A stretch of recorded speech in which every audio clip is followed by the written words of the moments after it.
فاسألوا أهل الذكر إن كنتم لا تعلمون.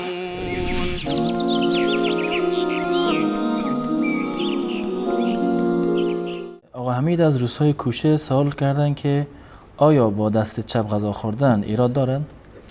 بله، پیامبر اکرم صلی الله علیه و سلم می‌فرمایند که با دست راست غذا بخورید، با دست راست بنوشید.